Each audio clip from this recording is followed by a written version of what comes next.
Hi everyone. So in this video we are going to discuss about the complete accountancy part.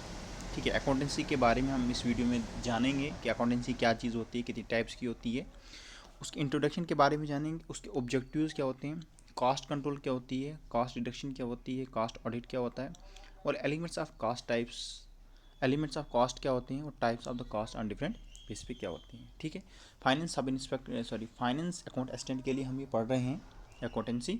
तो चलिए start करते हैं। सबसे पहले हम बात करते हैं ब्रांचेज ऑफ अकाउंटिंग की। ब्रांचेज ऑफ अकाउंटिंग में तीन टाइप्स की होती है। एक होती है फाइनेंशियल अकाउंटिंग, एक होती है कॉस्ट अकाउंटिंग, एक होती है मैनेजमेंट अकाउंटिंग। ठीक है, तीन तरीके की होती है। एक होती है फाइनेंशियल अकाउंटिंग, एक होती है कॉस्ट अकाउंटिंग, एक होती है मैनेजमेंट अकाउंटिंग। ठीक है, याद रखना कि तीन टाइप्स की क्या होती है अकाउंटिंग होती है। एक होती है फाइनेंशियल अकाउंटिंग, एक होती है कॉस्ट अकाउंटिंग, एक होती है मैनेजमेंट अकाउंटिंग। फाइनेंशियल अकाउंटिंग में क्या होता है कि accounting done to know the financial position. क्या होता है फाइनेंशियल पोजीशन में हम देखते हैं, फाइनेंशियल अकाउंटिंग में हम क्या देखते हैं, अकाउंटिंग किसके डन की जाती है, किस लिए की जाती है, to know the financial position, कि फाइनेंशियल उसकी पोजीशन क्या है। इसमें डेफिनेट पीरियड होता है। क्या होता है डेफिनेट पीरियड, और सेट फॉर्मेट ऑलरेडी इसमें सेट होता है।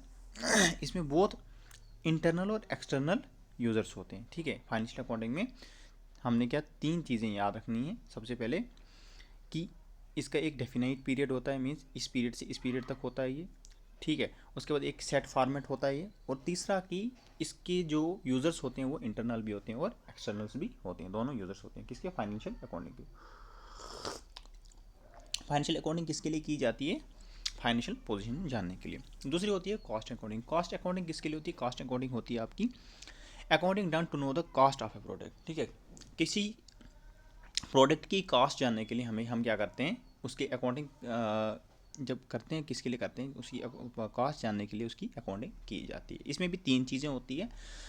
इसमें कोई भी डेफिनेट पीरियड नहीं होता है, जैसे फाइनेंशियल अकाउंट में डेफिनेट पीरियड होता था, इसमें कोई भी डेफिनेट पीरियड नहीं होता है। ठीक है, और इसमें फाइनेंशियल अकाउंटिंग में पीरियड जो होता था वो सेट होता था, और कॉस्ट अकाउंटिंग में पीरियड भी ये फॉर्मेट भी सेट नहीं होता है, और ना ही डेफिनेट पीरियड होता है इसमें। और इसमें क्या होते हैं, इसमें इंटरनल्स यूज़र्स ही जितने होते हैं। कॉस्ट अकाउंटिंग में सिर्फ इंटरनल्स ही यूज़र्स होते हैं। ठीक है, कॉस्ट अकाउंटिंग में सिर्फ इंटरनल्स यूज़र्स ही होते हैं, एक्सटर्नल यूज़र्स नहीं होते हैं। फाइनेंशियल अकाउंटिंग में दोनों होते हैं, एक्सटर्नल भी होते हैं और इंटरनल यूज़र्स भी होते हैं। थर्ड टाइप की होती है आपकी मैनेजमेंट अकाउंटिंग। मैनेजमेंट अकाउंटिंग होती है accounting done to take the marginal decisions. ये क्या लिखा है, मैनेजरियल डिसीजन। मैनेजर डिसीजंस को लेके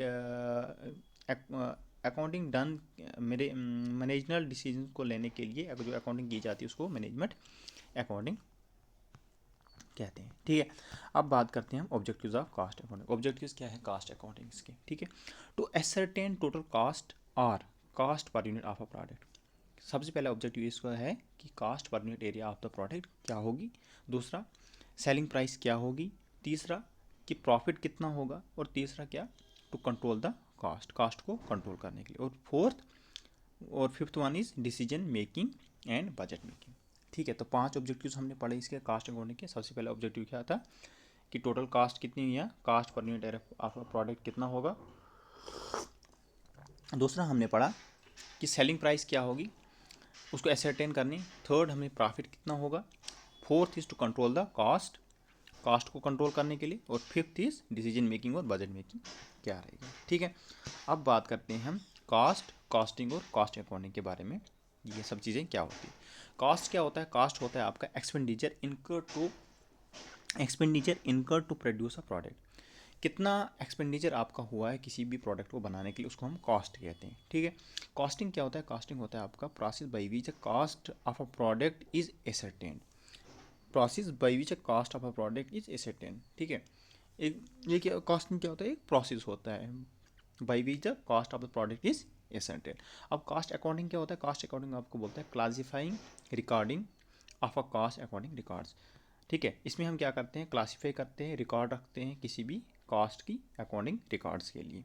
ठीक है, तीन चीज़ें हमने पढ़ी इसमें, कॉस्ट पढ़ा, कॉस्टिंग पढ़ा और कॉस्ट अकाउंटिंग पढ़ा। ठीक है, कॉस्ट में क्या हमने पढ़ा कि expenditure incurred to produce a product, कितना एक्सपेंडिचर हमें लग रहा है किसी प्रोडक्ट को बनाने के लिए।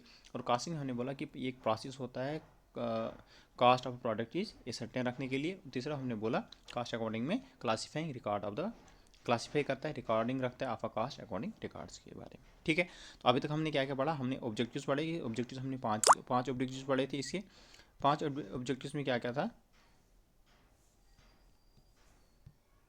ठीक है, तो 5 ऑब्जेक्टिव्स में हमने क्या क्या पढ़ा था। इसके 5 ऑब्जेक्टिव्स में सबसे पहले हमने बोला था कि टोटल कास्ट कितनी होगी प्रोडक्ट की, या पर यूनिट एरिया प्रोडक्ट की कास्ट कितनी रहेगी। दूसरा हमने सेलिंग प्राइस क्या होगी, तीसरा प्रॉफिट क्या होगा, चौथा हमने बोला था कास्ट को कैसे कंट्रोल किया जाएगा, और फिफ्थ हमने बोला था उसके लिए डिसीजन और बजट मेकिंग क्या रहेगी। उसके पहले हमने बोला था कि ब्रांचेज ऑफ अकाउंटिंग की कुछ ब्रांचेस, 3 तरीके की ब्रांचेस होती है। एक होती है फाइनेंशियल अकाउंटिंग, एक होती है कॉस्ट अकाउंटिंग, और तीसरी होती है मैनेजमेंट अकाउंटिंग। फाइनेंशियल अकाउंटिंग में हम क्या बोलते हैं, इसमें अकाउंटिंग किस लिए की जाती है, फाइनेंशियल पोजीशन को देखने के लिए की जाती है। इसमें हम 3 चीज़ें देखते हैं, एक इसका डेफिनेट पीरियड होता है, सेट फॉर्मेट होता है, और इसमें बोथ इंटरनल और एक्सटर्नल यूजर्स होते हैं। कास्ट अकाउंटिंग हमने बोला था कि अकाउंटिंग किस लिए की जाती है, किसी भी प्रोडक्ट की कास्ट को जानने के लिए, to know the cost of the product. किसी प्रोडक्ट की कास्ट को जानने के लिए हम उसके लिए अकाउंटिंग करते हैं, उसको हम कास्ट अकाउंटिंग कहते हैं। इसमें ना ही कोई डेफिनेट पीरियड होता है, ना ही कोई सेट फॉर्मेट होता है, इसमें सिर्फ इंटरनल यूजर्स होते हैं। तीसरा हमने बोला था मैनेजमेंट अकाउंटिंग होती है, इसमें क्या करते हैं हम मैनेजमेंट डिसीजंस लेते हैं। ठीक है, तो ये हो गया इसके बारे में। अब हम बात करते हैं कास्ट कंट्रोल के बारे में। कास्ट कंट्रोल क्या होता है, cost should not go beyond budget. Cost जो है ना वो कास्ट कंट्रोल का मतलब ही है कि कास्ट जो है वो बजट के बाहर नहीं जानी चाहिए। ठीक है,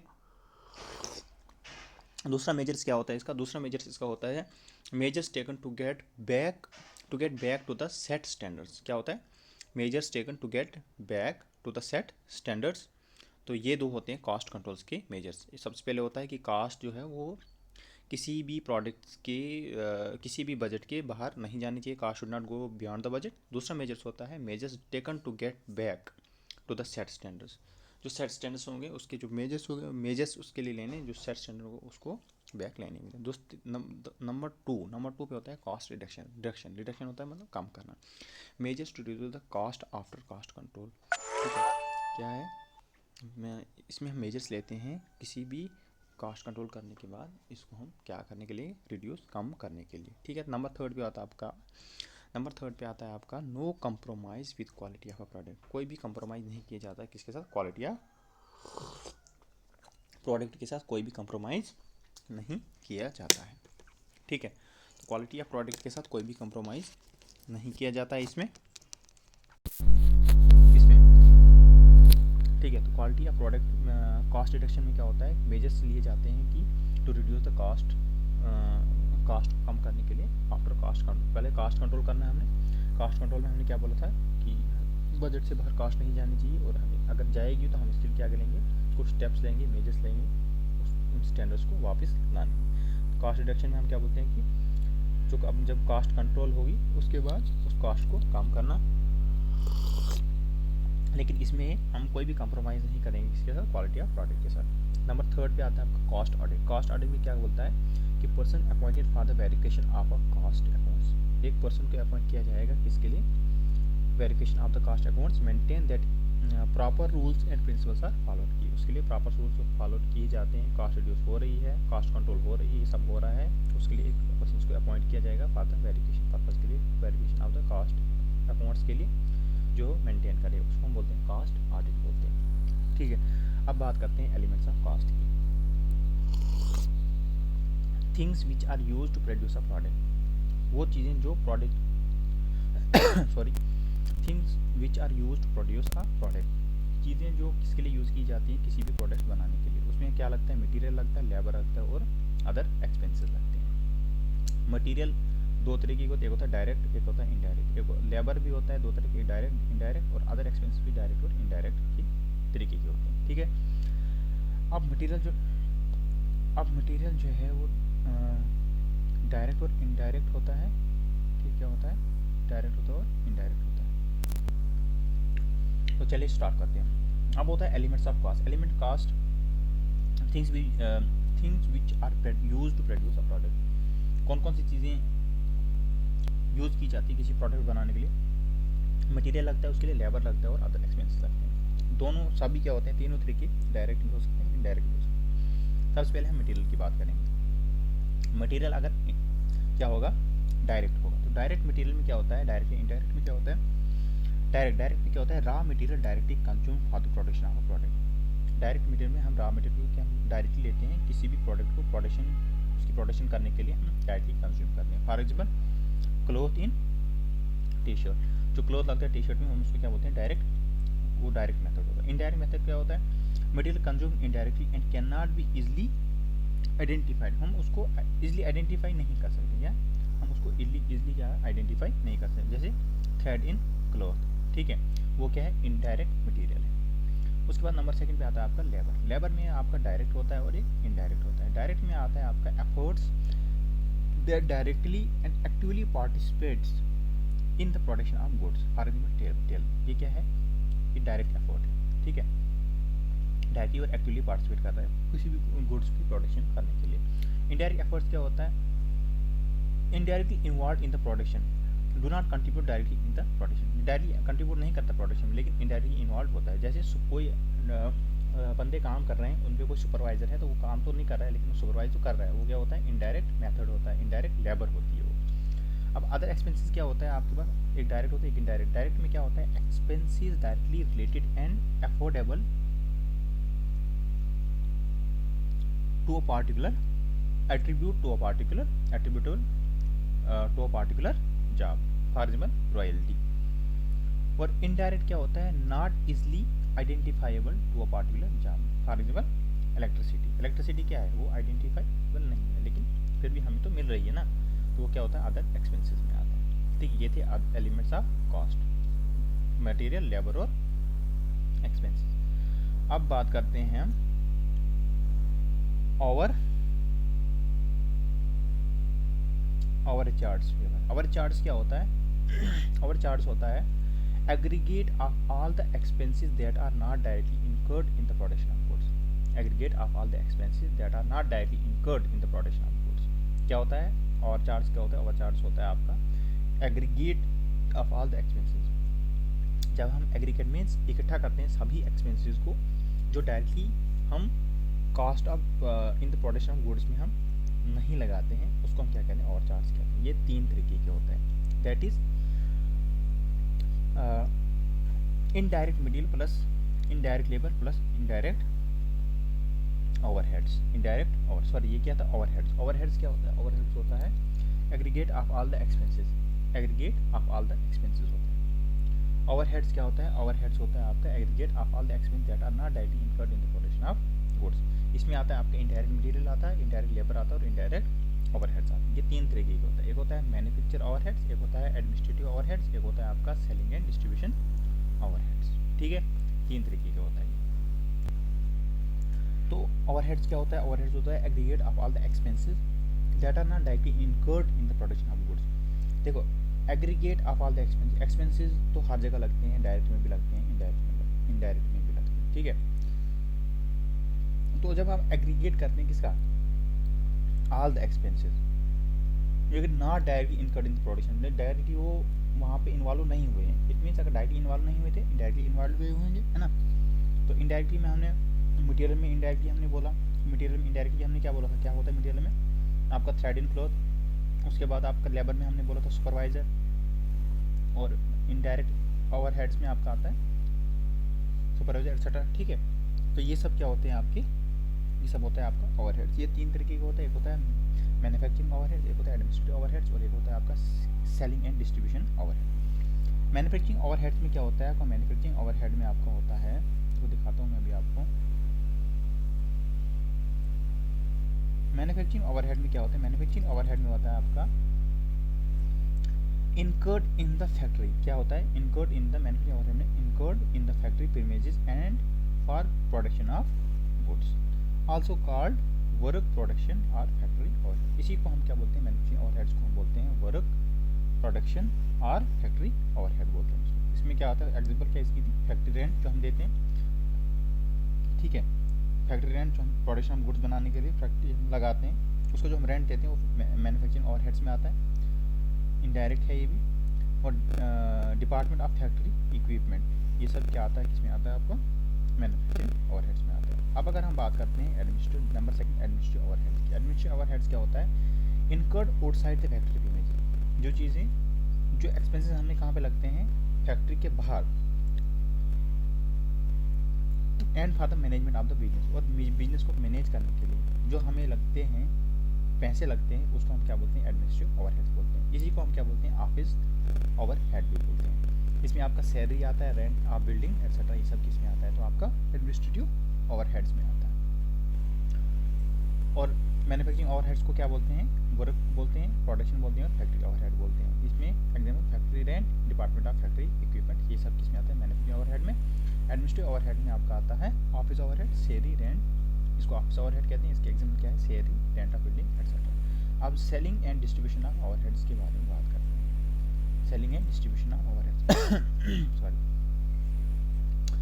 अच्छा, जो हमें पैसा लगता है in connection with the sales and distribution of goods. अब गुड्स तो बन गए फैक्ट्री में, उसके बाद हमने उसको ऑफिस, उसके लिए हमने एक सेटअप किया, ठीक है। उसके बाद हमने उसको क्या करना है, सेल और डिस्ट्रीब्यूट भी करना है ना, डिस्ट्रीब्यूट करना है, फिर उसके बाद सेल करना है। तो उसके लिए तो डिस्ट्रीब्यूशन के लिए हमें एक जगह से दूसरी जगह लेने पड़ेंगे, उसके लिए हमें कुछ ना कुछ पैसा लगेगा, खर्च होगा। तो उसको हम क्या बोलते हैं, उसको हम बोलते हैं सेलिंग एंड डिस्ट्रीब्यूशन ओवरहेड्स बोलते हैं। उसमें जो खर्चा आता है, एक्सपेंसेस आते हैं, उसी को हम बोलते हैं सेलिंग एंड डिस्ट्रीब्यूशन ओवरहेड। इसकी एग्जांपल क्या होती है, आपकी वेयर हाउस, ठीक है, वेयर हाउसिंग, पैकेजिंग में आपका आता है, एडवर्टाइजिंग में आता है। तो ये सब केस की एग्जांपल्स होती हैं, ये सब एग्जांपल होती है आपकी सेलिंग एंड डिस्ट्रीब्यूशन ओवरहेड्स की। तो ओवरहेड्स हमने बोला, ओवरहेड्स में हमने क्या पढ़ा, ओवरहेड्स में हमने पढ़ा कि ये क्या होता है, एग्रीगेट होता है of all the expenses that are not, जो डायरेक्टली इनकर्ड नहीं होते प्रोडक्शन को, पर इनडायरेक्टली इन्वॉल्व होते हैं। इसमें इनडायरेक्ट मटेरियल आता है, इनडायरेक्ट लेबर आता है, और इनडायरेक्ट ओवरहेड्स आते हैं। ये तीन तरीके के होता है। एक होता है आपको मैन्युफैक्चरिंग ओवरहेड। मैन्युफैक्चरिंग ओवरहेड्स में जो एक्सपेंसेस हमें आते हैं, क्या, कहाँ पे, विद इन द फैक्ट्री में आते हैं। तो किसी भी गुड्स को बना, प्रोडक्शन ऑफ गुड्स को बनाने में, इसी को हम क्या कहते हैं, work production of factory overhead कहते हैं। इसमें एग्जाम्पल अगर बोलेंगे तो फैक्ट्री रेंट और department of factory equipments. Number second पे हमने बोला एडमिनिस्ट्रेटिव ओवरहेड।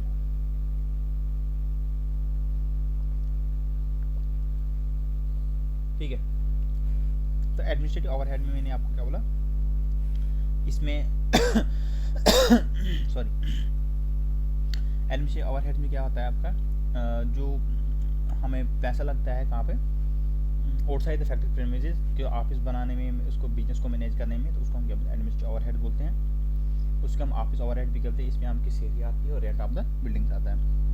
और सेलिंग एंड डिस्ट्रीब्यूशन, इसी को हम क्या कहते हैं, इसको वेयर हाउसिंग, पैकेजिंग और एडवर्टाइजिंग में जो पैसे लगते हैं उसको हम सेलिंग एंड डिस्ट्रीब्यूशन ओवरहेड्स कहते हैं। अब टाइप ऑफ कॉस्ट की बात करते हैं। कॉस्ट्स, COST, कॉस्ट नहीं, costs. Type of cost on the basis of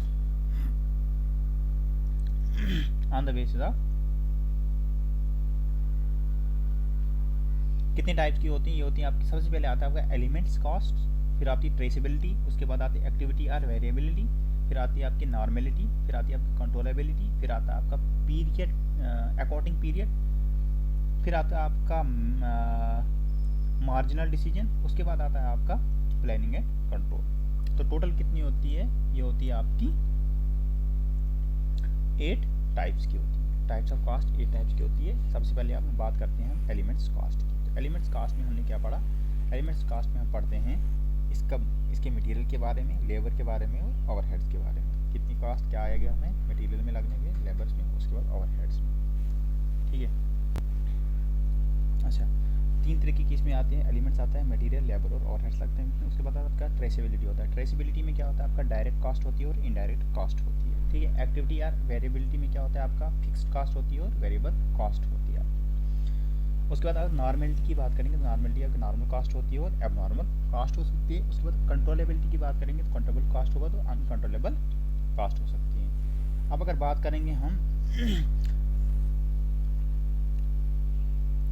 managerial decision की, तो मैनेजरल डिसीजन में क्या होता है, शट डाउन कॉस्ट हो सकती है, संक कॉस्ट हो सकती है, अपॉर्चुनिटी कॉस्ट हो सकती है और इम्पोर्टेड कॉस्ट हो सकती है, इम्प्यूटेड कॉस्ट हो सकती है। उसके बाद अच्छा, शट डाउन कास्ट क्या होता है, out of the pocket cost. Shut down cost क्या होता है, out of the pocket cost होता है। उसके बाद अपॉर्चुनिटी कास्ट होता है रिप्लेसमेंट कॉस्ट और इम्प्यूटेड कास्ट होता है आपका मार्जिनल कॉस्ट। उसके बाद प्लानिंग एंड कंट्रोल में आपका आता है बजटेड कॉस्ट और स्टैंडर्ड कॉस्ट।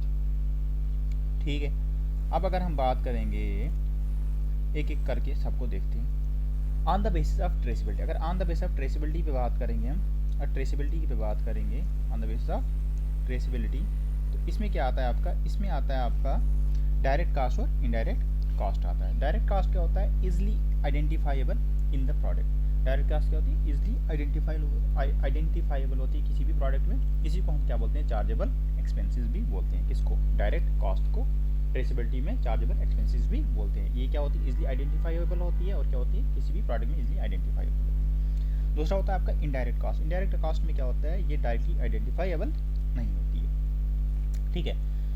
नंबर सेकंड में आता है आपका on the basis of activity और variability, on the basis of activity और वेरिएबिलिटी। इसमें क्या आता है आपका, फिक्स्ड कॉस्ट आता है, वेरिएबल कॉस्ट आता है और सेमी वेरिएबल कॉस्ट आता है। तीन चीज़ें आती हैं इसमें। On the basis of activity और वेरिएबिलिटी में तीन चीज़ें आती हैं, एक होती है फिक्स्ड कॉस्ट, एक होती है वेरिएबल कॉस्ट, एक होती है semi variable cost. Fixed cost में क्या होता है, total cost remains same irrespective of the quantity of produce. Total cost क्या रहती है, सेम रहती है। फिक्स्ड कॉस्ट में सेम रहती है इररिस्पेक्टिव ऑफ द क्वांटिटी, कितनी भी प्रोड्यूस हुई लेकिन कॉस्ट क्या रहेगी, बिल्कुल सेम रहेगी। इसको हम क्या बोलते हैं, कॉस्ट प्राइस। इसमें क्या होती है, कॉस्ट प्राइस वेरिएबल होती है, और इसको हम पीरियड कॉस्ट भी कहते हैं। फिक्स्ड कॉस्ट को पीरियड कॉस्ट भी कहते हैं। कॉस्ट प्राइस होती है वो वेरिएबल होती है, मीन सेम होती है, हर जगह सेम रहती है जो, ठीक है। तो नंबर सेकंड पे आता है आपका वेरिएबल कॉस्ट। वेरिएबल कॉस्ट क्या होता है, total cost vary according to the quantity produced. Total cost vary according to the quantity produced. Variable cost में क्या होता है, टोटल क्वांटिटी जो होती है वो वेरी करती है according to the quantity produce. जितनी क्वांटिटी प्रोड्यूस होगी उसके हिसाब से क्या होगी, कास्ट भी वेरी करती रहेगी। Change means up and down चलती रहेगी, ठीक है। इसमें कास्ट प्राइस क्या होती है, is fixed. Cost price is fixed. इसी को हम क्या कहते हैं, also called as product cost. इसको हम क्या बोलते हैं, प्रोडक्ट कॉस्ट भी कहते हैं। क्या कहते हैं प्रोडक्ट कॉस्ट भी इसको कहते हैं इसको, ठीक है। It depends upon the quantity of output. Quantity of output कितना जा रहा है उसको, उस पर डिपेंड करता है ये, इसीलिए हम इसको क्या कहते हैं, प्रोडक्ट कॉस्ट कहते हैं। कॉस्ट क्या होती है, इसमें according to quantity produce change होती रहती है, ठीक है। Total cost. Semi variable cost क्या होती है, ये पार्शियली फिक्स्ड और पार्शियली वेरिएबल होती है, ठीक है।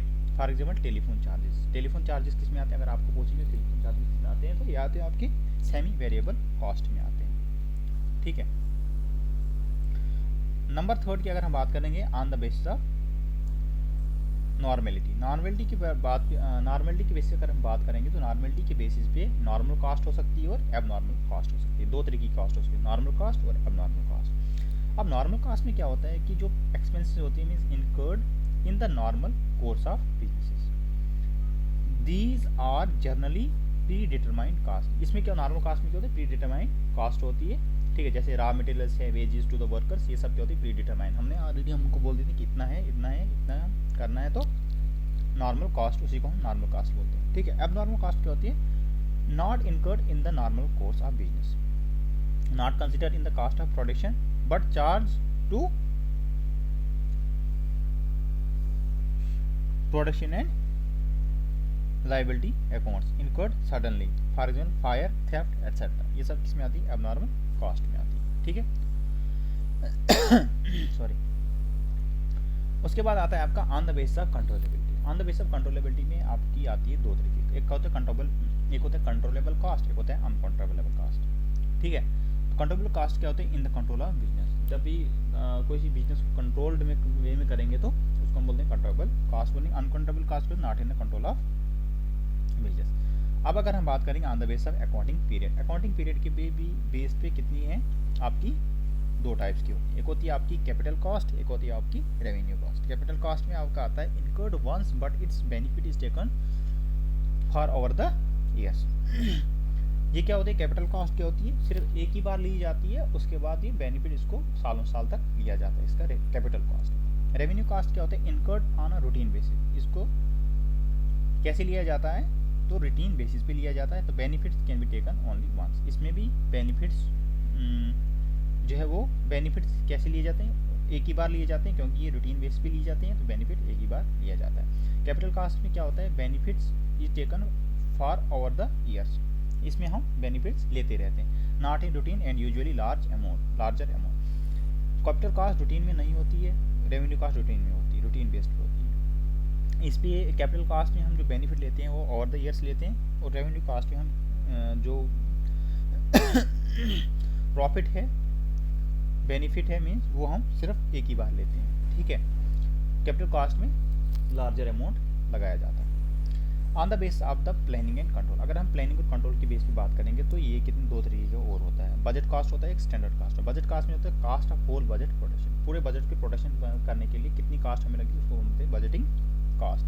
स्टैंडर्ड कॉस्ट क्या होता है, budget cost of 1 unit of product, वहाँ 1 यूनिट ऑफ प्रोडक्ट के लिए कितनी कॉस्ट हमें लगी उसको हम स्टैंडर्ड कॉस्ट कहते हैं। अगर हम बात करेंगे on the base of managerial decision, managerial decision के बेस पे अगर बात करेंगे तो एक होती है शटडाउन कॉस्ट, एक होती है आपकी संक कॉस्ट, एक होती है आपकी अपॉर्चुनिटी कॉस्ट और एक होती है आपकी इम्प्यूटेड कॉस्ट, एक होती है आपकी out of pocket cost, out of pocket cost, और एक होती है आपकी रिप्लेसमेंट कॉस्ट, फिर होती है आपकी मार्जिनल कॉस्ट। 7 टाइप्स की कास्ट्स होती हैं। किसमें 7 टाइप्स की कास्ट होती है आपकी, अगर हम बात करेंगे मैनेजरियल डिसीजन पे। तो सबसे पहले अगर बात करें एक एक करके हम सबको देखते हैं। सबसे पहले अगर हम बात करेंगे शटडाउन कास्ट की, तो शटडाउन कास्ट में आपका क्या आता है, शटडाउन कास्ट में आता है आपका cost incurred irrespective of business. क्या होती है, cost incurred irrespective of business is operating और shutdown cost, cost incurred irrespective of business. For example rent और इलेक्ट्रिसिटी, ये क्या है, ये इररिस्पेक्टिव ऑफ बिजनेस में आता है, तो इसको हम शटडाउन कास्ट कहते हैं। रेंट और इलेक्ट्रिसिटी इसकी एग्जांपल। उसके बाद संक कास्ट, संक कास्ट क्या होता है, cost which is incurred in the past and is not relevant to current decision making. For example sorry, expenses on advertising, expenses जो हम एडवर्टाइजिंग पे लगाते हैं ना, वो क्या होती है, संक कास्ट होती है, ठीक है।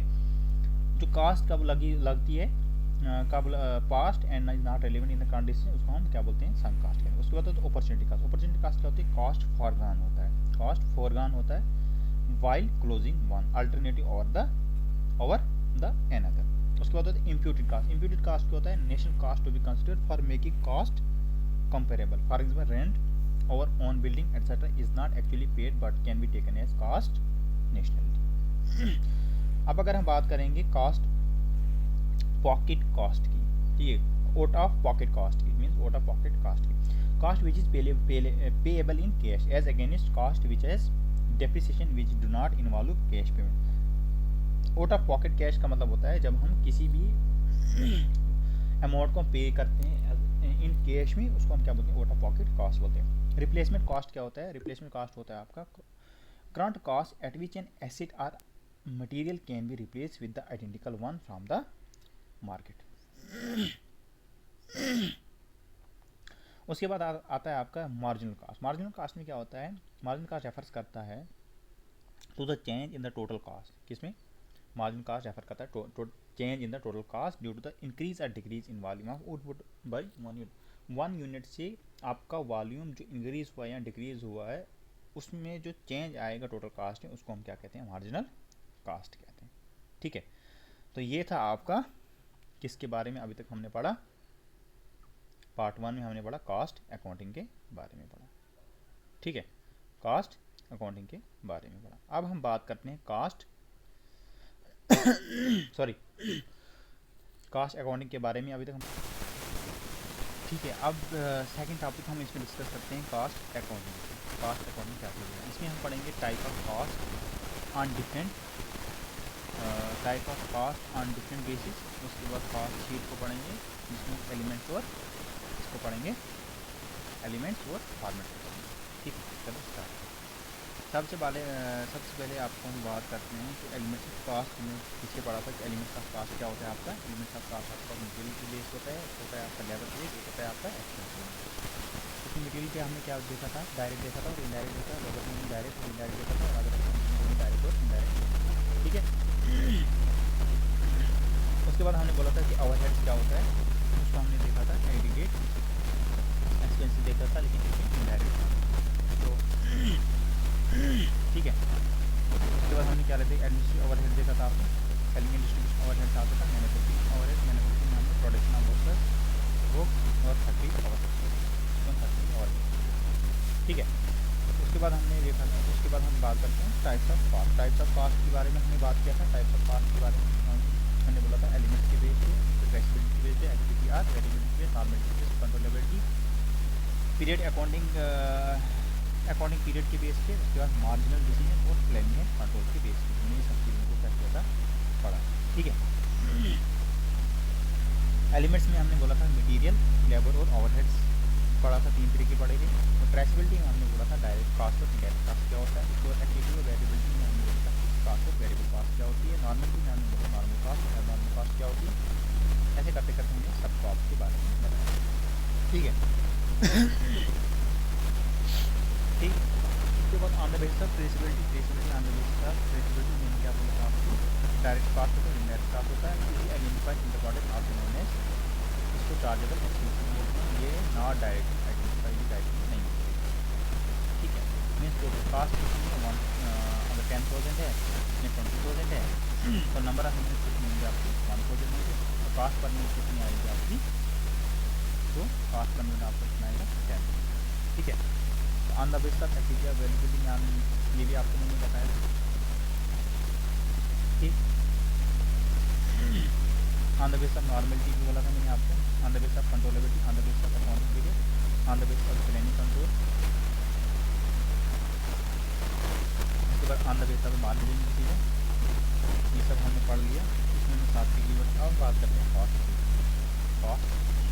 कॉस्ट शीट क्या होता है आपका, कॉस्ट शीट होता है आपका statement which represents various cost input at different stage of business operation as well as presented mostly by large form जो होती है ये करते हैं कॉस्ट शीट बनाते हैं। क्या होती है, स्टेटमेंट होता है जो रिप्रेजेंट करता है किसकी वेरियस कॉस्ट इनपुट जो एट डिफरेंट स्टेजेस में हम किसी भी बिजनेस ऑपरेशन में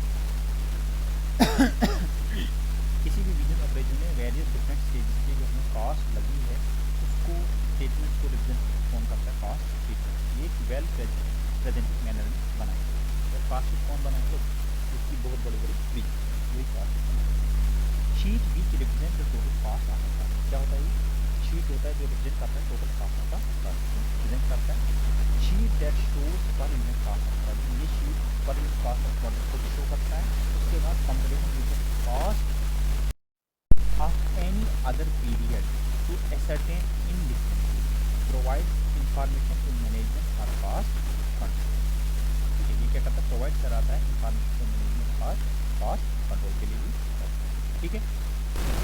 ठीक है, तो कहाँ की हमने पढ़ी, सबसे पहले हमने जो 5 6 चीज़ें हमने पढ़ी। क्या होती है कॉस्ट शीट, क्या होता है कॉस्ट शीट,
उसके बाद आता है आपका format of cost sheet. Format क्या होना चाहिए कॉस्ट शीट का, तो ये होता है आपका कॉस्ट शीट ऑफ ABC को, मीन्स जो भी फॉर्म है उसका नाम फॉर द दिस पीरियड, इस पीरियड के लिए। सबसे पहले उसमें क्या लिखा होगा, पार्टिकुलर्स लिखे होंगे, उसने टोटल कास्ट कितनी है उस चीज़ की, उसके बाद पर यूनिट कास्ट कितनी है उस चीज़ की। उसके बाद एक शीट आगे बनाएंगे हम उसको, उसमें लिखेंगे आपका। ठीक है, तो पार्टिकुलर्स में आपके सबसे पहले आप डायरेक्ट मटेरियल के बारे में लिखेंगे, है ना, कि डायरेक्ट मटेरियल कितना था और उसकी टोटल कॉस्ट कितनी थी और पर यूनिट कास्ट कितनी थी। ठीक, उसके बाद हम बोलेंगे उसका डायरेक्ट लेबर में डायरेक्ट एक्सपेंस कितने आए, उसका टोटल कास्ट कितनी थी, पर यूनिट कास्ट कितनी आई उसके, है ना। उसके बाद आता है प्राइम कॉस्ट। प्राइम कॉस्ट में क्या होता है, इसमें एडिशन होता है वर्क्स ओवरहेड्स में रेंट आता है आपका, इसका फैक्ट्री इंश्योरेंस आता है इसका, और डायरेक्ट मटेरियल आता है। ठीक है, उसके बाद वर्क वर्क कॉस्ट में क्या आता है आपका, वर्क कॉस्ट आता है इन्फॉर्मेशन क्या होती है इसमें, ऑफिस ओवरहेड्स के बारे में बात करते हैं, सैलरीज पे तो ऑफिस एम्प्लॉई जो आती हैं देते हैं।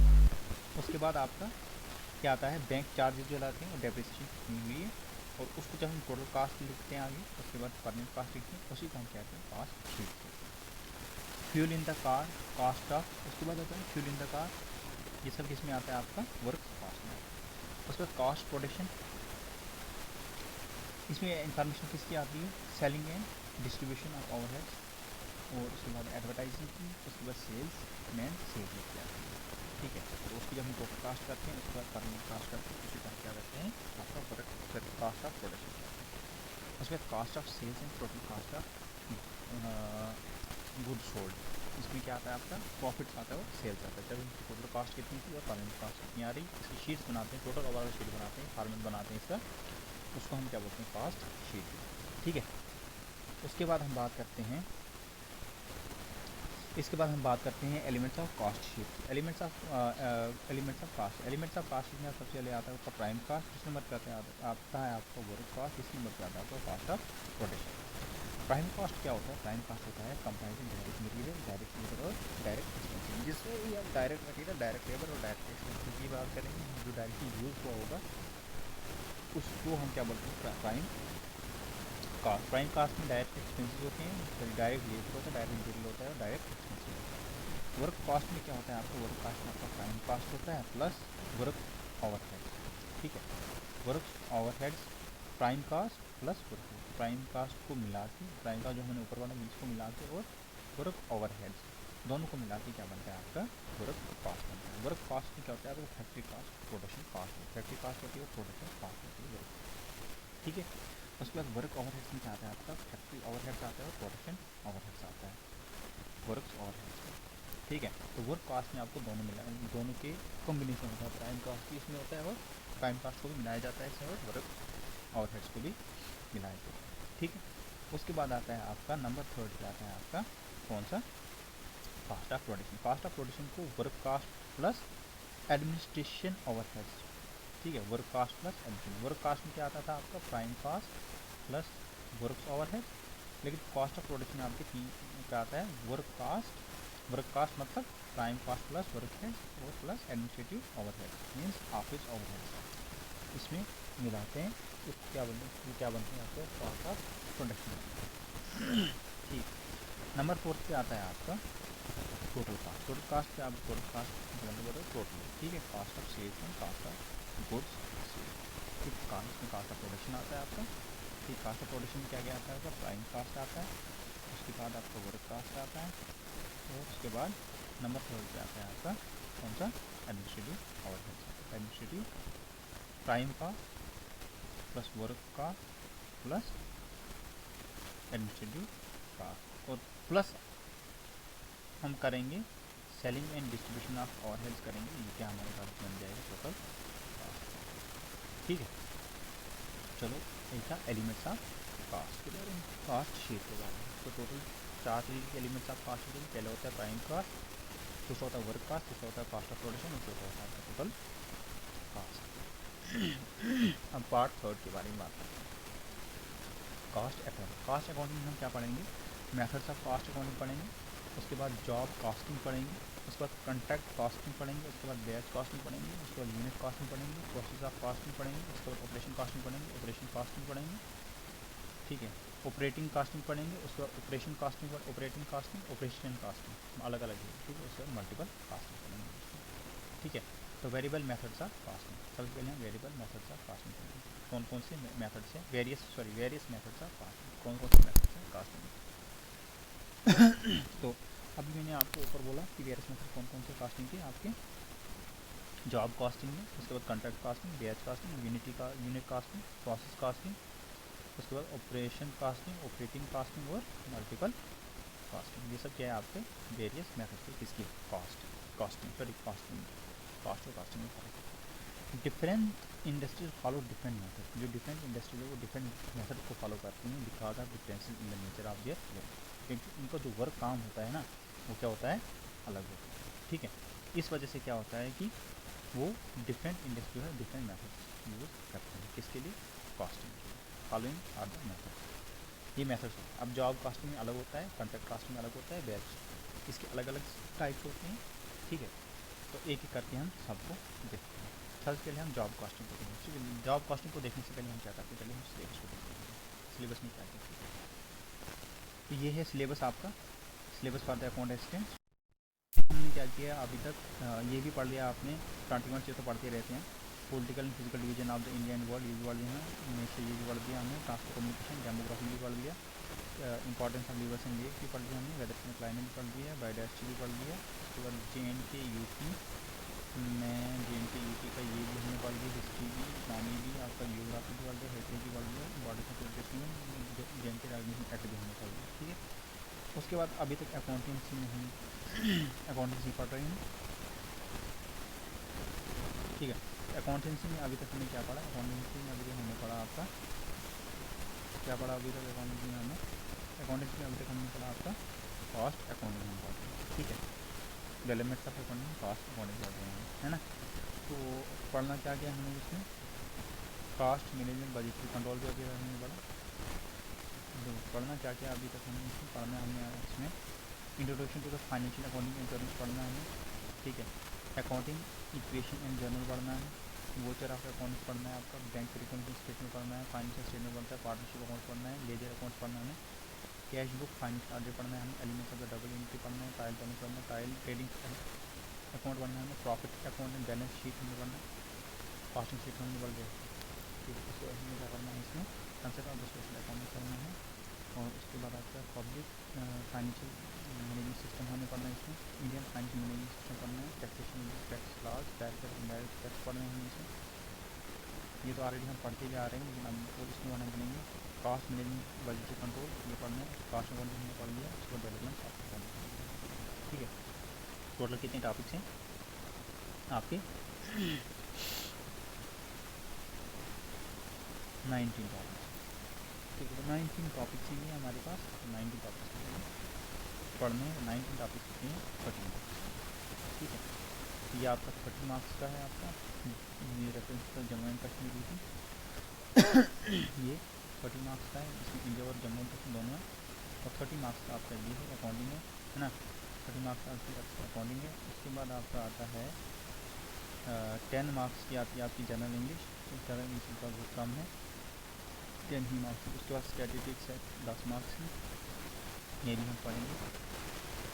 उसके बाद आता है आपका भैया मैथमेटिक्स, ठीक है। मैथमेटिक्स में आपको कितना 10 नंबर का मैथमेटिक्स भी है।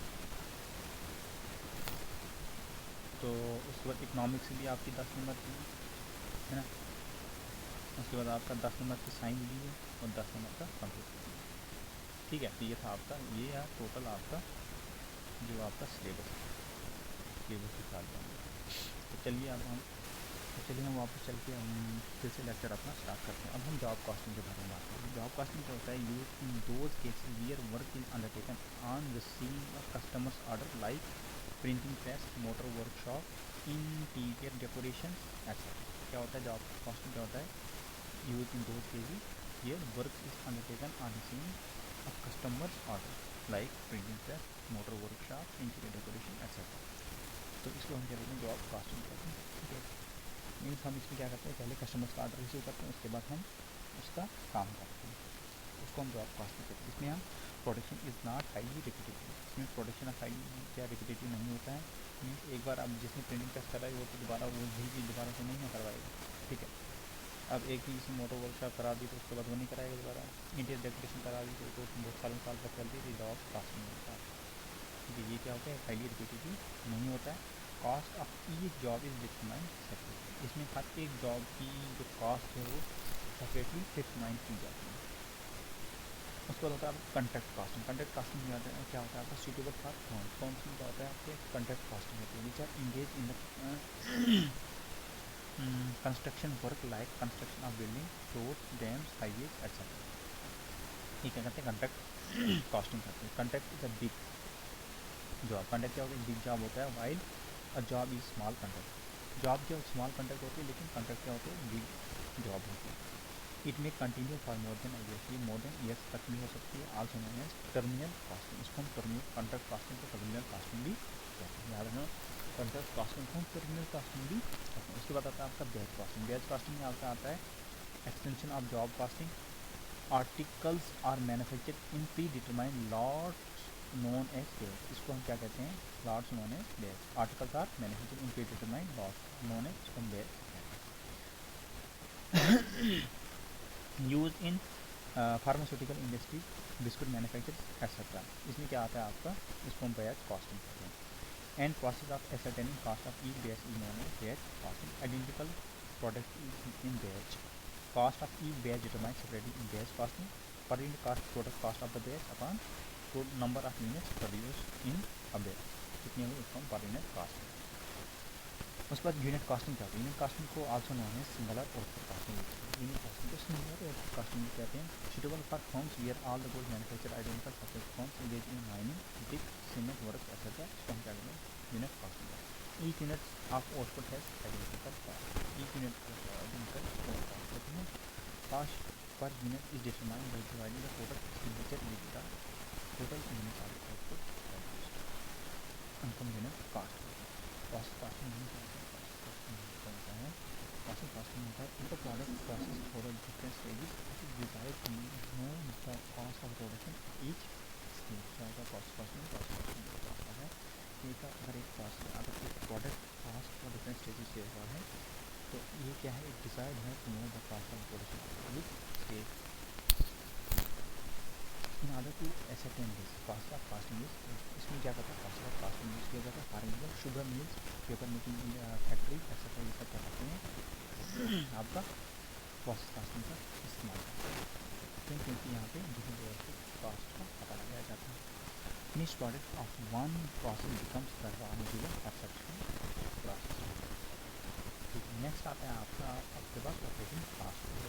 ऑपरेटिंग कॉस्टिंग में आपका आता है use of concern rendering services like transport, undertaking, power supply, hospital etcetera. Operating costing में आता है ऑपरेटिंग कॉस्ट किसके लिए यूज की जाती है? Case of farmers, treatment services like transport, undertaking, power supply, hospital etcetera. इसमें क्या करते हैं आपका? ये वाली कॉस्ट हम इस्तेमाल करते हैं। यहाँ तक use many cost of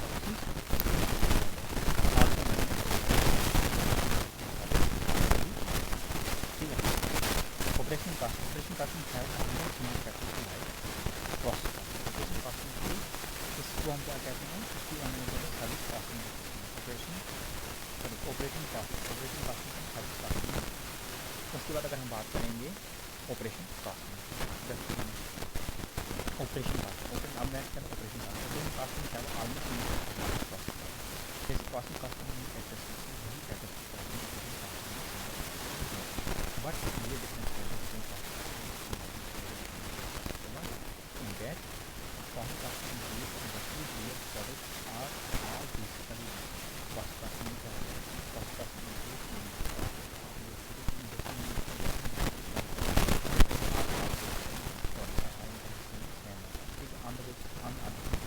operation costing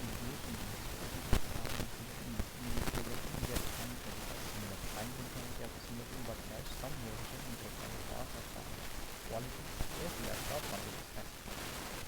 इसमें क्या करते हैं? Operation costing is refinement of costing. Operation costing का जो रिफाइनिंग कॉस्ट ऑफ कॉस्टिंग होती है also known as hybrid costing. इसी को हाइब्रिड कॉस्टिंग सिस्टम भी कहते हैं।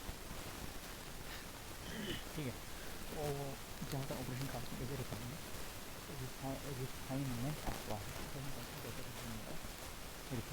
ऑफ रिफाइनमेंट ऑपरेशन कॉस्टिंग को रिफाइनमेंट कॉस्टिंग कहते हैं। Also known as hybrid costing system.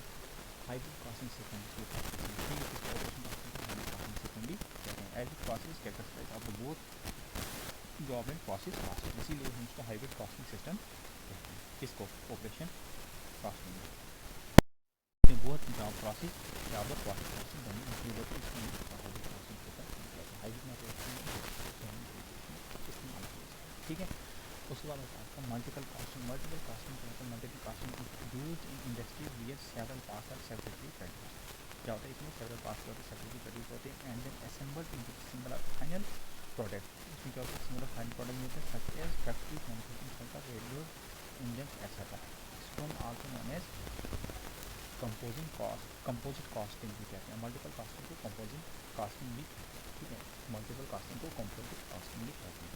Nowadays this method has meaning, तो आप इस मल्टीपल कॉस्टिंग को क्या किया करते हैं, ड्रॉप कर देते हैं, ठीक। यूजिंग कहाँ पर यूज होता है, इंडस्ट्री में यूज होता है, जहाँ पे सेल पार्ट होता है, जहाँ पे सेल पार्ट होते हैं, इंडस्ट्री में सारे पार्ट अलग अलग प्रोड्यूस किया जाता है, वहाँ पे मल्टीपल कॉस्टिंग को यूज किया जाता है। And then assembled in the single और final product such as factory manufacturing cycles radius engine etcetera, वहाँ पे मल्टीपल कॉस्टिंग लगती है, ठीक है। हर चीज़ का अलग अलग कास्ट लग जाता है, उसी को हम बोलते हैं कंपोजिट कॉस्टिंग भी बोलते थे, लेकिन अब ये कुछ सेकंड में ड्रॉप कर दिया, ठीक है। अब पार्ट 4 कॉस्ट अकाउंटिंग में, अब तो पार्ट 4 करेंगे। इसमें हम टेक्निक्स क्या पढ़ेंगे, इसमें हम टेक्निक्स ऑफ कॉस्टिंग पढ़ेंगे। टेक्निक्स ऑफ कॉस्टिंग में आपका आता है आपका marginal costing, standard costing, direct costing, uniform costing और एब्जॉर्प्शन कॉस्टिंग, ठीक है। तो टेक्निक कॉस्टिंग कितनी तरीके की होती है आपकी, 5 तरीके की होती है, marginal costing, standard costing, direct costing, uniform costing और absorption costing. Technique of costing में आपका आता है, टेक्निक ऑफ कॉस्टिंग क्या होता है, they are use by the rearrangement of controlling cost. क्या होता है कि रीअरेंजमेंट होती है आपकी किसके लिए, कास्ट को कंट्रोल करने के लिए, and making some important marginal decision, और कुछ मार्जिनल डिसीजन लेने के लिए। These techniques are carried out long with any other method. Costing क्या होता है, process or techniques of ascertaining cost. Various techniques क्या होती है कास्टिंग में, अभी 5 तरीके मैंने आपको बोला, marginal costing, standard costing, direct costing, और उसके बाद आता है यूनिफॉर्म कॉस्टिंग और एब्जॉर्प्शन कॉस्टिंग। 5 टेक्निक्स आते हैं। सबसे पहले अगर मार्जिनल कॉस्टिंग की मार्जिनल कॉस्टिंग एक होता है आपका मार्जिनल कॉस्ट, एक होता है मार्जिनल कॉस्टिंग, एक होता है आपका 3 तरीके की मार्जिनल कॉस्टिंग की 3 तरीके, एक होती है मार्जिनल कॉस्ट, ठीक है, एक होता है आपका मार्जिनल कॉस्टिंग, और तीसरी होती है आपकी different terms use in techniques for marginal costing, और कुछ डिफरेंट टेक्निक्स भी यूज करते हैं, ठीक है। तो कॉस्ट वॉल्यूम प्रॉफिट एनालिसिस, इसमें क्या होता है, cost volume profit analysis use की जाती है, प्रॉफिट वॉल्यूम रेशियो यूज़ किया जाता है, उसके बाद ब्रेक इवन एनालिसिस यूज़ किया जाता है, और मार्जिन ऑफ सेफ्टी यूज़ किया जाता है। ये किसमें, मार्जिनल कॉस्टिंग में यूज़ किया जाता है, ठीक है। अब अगर हम बात करेंगे मार्जिनल कॉस्ट क्या होता है, तो मार्जिनल कॉस्ट आपका होता है amount of change, means amount of change का मतलब होता है यहाँ पर इंक्रीज हो रहा है या डिक्रीज हुआ है इन द टोटल कास्ट। अगर टोटल कास्ट में इंक्रीज एंड डिक्रीज होगा ना, तो टोटल कास्ट में of a product by producing 1 more unit of product, एक यूनिट ऑफ प्रोडक्ट बनाने में आपका कोई भी प्रोडक्ट बनाने में आप टोटल कास्ट में उसकी अमाउंट में कितना चेंज आए, मीन्स कितना इंक्रीज या डिक्रीज हो, उसको हम क्या कहते हैं, मार्जिनल कास्ट कहते हैं। इन सिंपल वर्ड में अगर हम कहेंगे तो कास्ट ऑफ प्रोड्यूसिंग वन और मोर यूनिट, एक या एक से ज़्यादा यूनिट्स बनाने में, प्रोडक्ट बनाने में हमें कितनी कॉस्ट लगती है, कितनी कीमत लगती है, उसकी कितने पैसे लगते हैं, उसको हम क्या करेंगे, मार्जिनल कास्ट, ठीक है। एक से ज़्यादा यूनिट बनाने में हमें कितनी कॉस्ट लगती है, कितने पैसे लगते हैं, उसको क्या करेंगे, मार्जिनल कास्ट कहते हैं। इसी को वेरिएबल कास्ट भी कहते हैं, मार्जिनल कास्ट को वेरिएबल कास्ट, ऊपर भी हमने पढ़ा था, मार्जिनल कास्ट को वेरिएबल कास्ट भी कहा जाता है। मार्जिनल कास्ट क्या होता है, sales minus contribution, sales minus contribution, sales minus contribution, याद रखना मार्जिनल कास्ट बोलो सेल्स माइनस कंट्रीब्यूशन ज़्यादा marginal cost, sales minus contribution. अब मार्जिनल कास्टिंग क्या होता है, कास्ट में बड़ा कास्टिंग कहते हैं, it is a costing system where products are service are valued at variable cost, ठीक है। इसमें क्या होता है कि जो प्रोडक्ट्स या सर्विसेज होती हैं वो वैल्यूड कहाँ पे की जाती है, वेरिएबल कास्ट पे की जाती है। Only the variable cost for the additional unit value is considered on the variable cost, इसी को हम वेरिएबल कास्टिंग भी, इसको वेरिएबल कास्ट बोलते हैं, इसको वेरिएबल कास्टिंग बोलते हैं। Fix cost are not considered as they remain constant with the change in its, तो इसमें आपकी फिक्स कास्ट जो होती है कंसीडर नहीं की जाती, क्योंकि यहाँ पे चेंज आती रहती है। Prices are determined on the base of the marginal cost, prices जो डिटरमाइन होती है मार्जिनल कास्ट से डिटरमाइन होती है। अब बात करते हैं कॉस्ट वॉल्यूम प्रॉफिट एनालिसिस के बारे में, ठीक है। तो इट इज़ मैनेज टूल, क्या होती है, मार्जिनल मैनेजमेंट टूल होता है which is used to study relationship between cost volume and profit. Cost volume profit analysis कहते हैं, एक मार्जिनल टूल होता है जो यूज़ किया जाता है कॉस्ट वॉल्यूम एंड प्रॉफिट के रिलेशनशिप को जानने के लिए, इसके बारे में स्टडी करनी है। It shows the effect of the fluctuation in cost and volume of on profit. For example in case of a fixed overhead, कहाँ पे क्या है, कहीं पे क्या है, फिक्स ओवरहेड से higher the volume of output lower will be the per unit cost of production on the fixed overhead cost does not change with the change in the volume of work. उसके बाद कहते हैं relevant to all the decision making of the area such as to determine profits और losses. ठीक है, SPDAP margin of safety at various levels of work. उसके बाद आपका बात करेंगे प्रॉफिट वॉल्यूम रेशो के बारे में। प्रॉफिट वॉल्यूम रेशो क्या होता है? This ratio indicate profitability answer. Profit volume ratio को इंडिकेट करता है आपका profit, indicate profitability of the business. Expression the relationship between the, इसमें रिलेशनशिप किसके बिटवीन बताता है? कंट्रीब्यूशन और सेल्स के बीच में बताता है। This measures the rate of change of profit with change of volume of sales. तो वॉल्यूम ऑफ सेल्स में क्या किया जा रहा है तो उससे क्या होता है? आपका प्रॉफिट इंक्रीज हो सकता है, डिक्रीज भी हो सकता है। ठीक है, तो इस रेशो को कैसे कैलकुलेट किया जाता है? इस रेशो को कैलकुलेट किया जाता है आपका contribution upon sales multiply by 100। Contribution upon sales multiply by 100, इस रेशो से क्या किया जाता है? इसको आपका कैलकुलेट किया जाता है, इसका प्रॉफिट कैलकुलेटिंग मेथड। ठीक है, उसके बाद आता है आपका और एक चीज़ का formula variable cost upon sales into 100, जिसका फार्मूला आपका change in profit upon change in sales into 100। उसके बाद आता है break even analysis. Break even analysis क्या होता है? ब्रेक इवन एक सिचुएशन होती है where organisation is neither making money. क्या होती है ब्रेक इवन सिचुएशन इज एक सिचुएशन होती है जहाँ पे क्या होता है ऑर्गेनाइजेशन जो होती है वो नाइदर मेकिंग, ना ही मनी बनाती है, नार लूजिंग, ना ही मनी बनाती, ना ही वो मनी को लूज करती है, but all the cost have been covered. इसमें लेकिन सारे कॉस्ट को क्या किया जाता है? कवर किया जाता है। This analysis studies the relationship between total cost and total revenue where total cost is total revenue. It is concern with the computing the break even point. ब्रेक इवन पॉइंट को कंसिडर किया जाता है। ठीक है, ये दो ब्रेक इवन पॉइंट दो तरीके का होता है। एक also known as point of no profit no loss, critical point, equilibrium point और बैलेंसिंग पॉइंट। ठीक है, तो अलग अलग ब्रेक इवन पॉइंट जो दी गई होती है, एक होता है आपका point of no profit no loss, एक होता है क्रिटिकल पॉइंट जिसका होता है आपका, जिसका होता है आपका इक्विलिब्रियम पॉइंट, दूसरा होता है आपका बैलेंसिंग पॉइंट। एक होता है आपका refer to that level of work. अच्छा, balance even point, balance even points, balance even point को क्या कहते हैं? ये to that level of output होता है which evenly breaks cost and revenue, जो इवनली ब्रेक क्या करता है? कॉस्ट और रेवेन्यू करता है। इसको हम क्या कहते हैं? Point of no profit of loss कहते हैं, क्रिटिकल पॉइंट भी कहते हैं, इक्विलिब्रियम पॉइंट भी कहते हैं, बैलेंसिंग पॉइंट भी कहते हैं। इसको ब्रेक इवन पॉइंट। अब बात करते हैं आपका मार्जिन ऑफ सेफ्टी के बारे में। मार्जिन ऑफ सेफ्टी क्या होता है? ये रिप्रेजेंट करता है difference between the expected sales and break even sales. Expected break even sales में आपका break even sales, break even sales किसके बराबर होता है? Sales at break even prices. ठीक है, तो it represent the differences between expected sales और ब्रेक इवन सेल्स के बारे में मार्जिन ऑफ सेफ्टी में बनाते हैं। तो ब्रेक इवन सेल्स क्या होता है? ब्रेक इवन सेल्स होता है sales at break even prices. Higher the margin of the safety, अगर जितना हायर द मार्जिन होगा सेफ्टी का उतना ही क्या होगा? Higher will be the chances of earning profit and vice versa. जितना ज़्यादा क्या होगा मार्जिन ऑफ सेफ्टी होगा उतना ही पता नहीं हायर चांसेस होते हैं आपके प्रॉफिट को अर्न करने के लिए और इसलिए वाइस वर्सा। अब बात करते हैं स्टैंडर्ड कॉस्टिंग के बारे में। स्टैंडर्ड कॉस्टिंग का मतलब क्या होता है? मीनिंग ऑफ स्टैंडर्ड, मीनिंग मतलब ऑफ स्टैंडर्ड कॉस्ट का होता है standard cost is the plan पर यूनिट कॉस्ट ऑफ प्रोडक्ट। क्या होती है? प्लान पर unit cost of product. Meaning of standard costing ये तो कॉस्ट का मतलब है, और कॉस्टिंग का मतलब क्या होता है? It is system of costing in which क्या होता है? सिस्टम ऑफ कॉस्टिंग होता है जहाँ पे इन विच फर्स्ट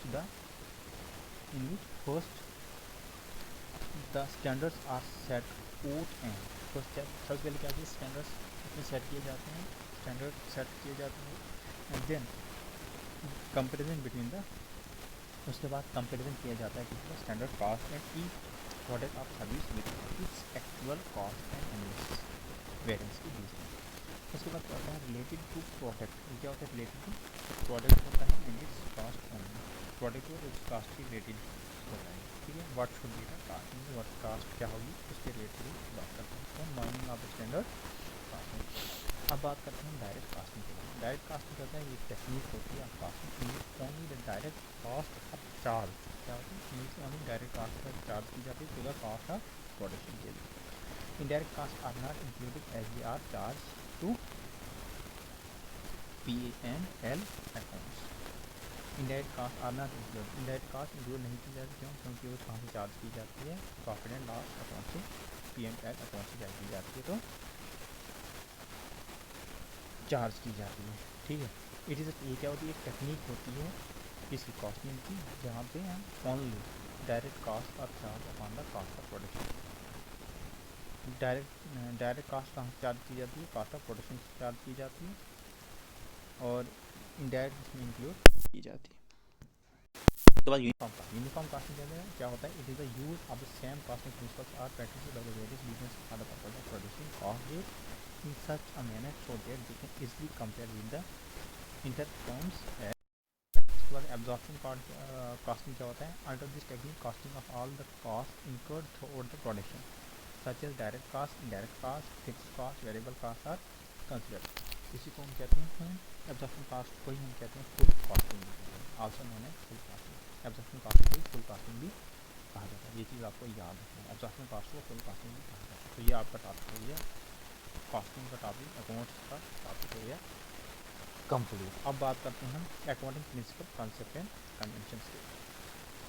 इसमें हम बिजनेस इंटिटी के बारे में पढ़ेंगे, गोइंग कंसर्न के बारे में पढ़ेंगे, उसके बाद हम इसके बारे में पढ़ेंगे, उसके बाद हम पढ़ेंगे आपका कंजर्वेशन के बारे में,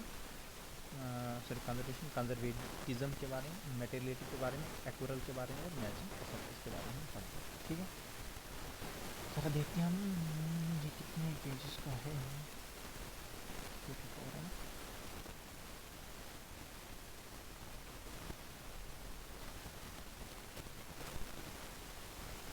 ठीक है, थोड़ा सा ये कर लेते हैं। उसके बाद टैक्सेशन है आपका,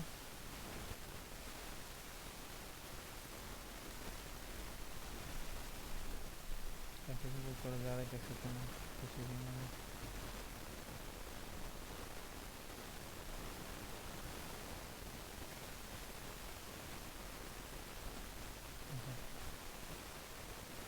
टैक्सेशन को ज़्यादा चले गया है ना।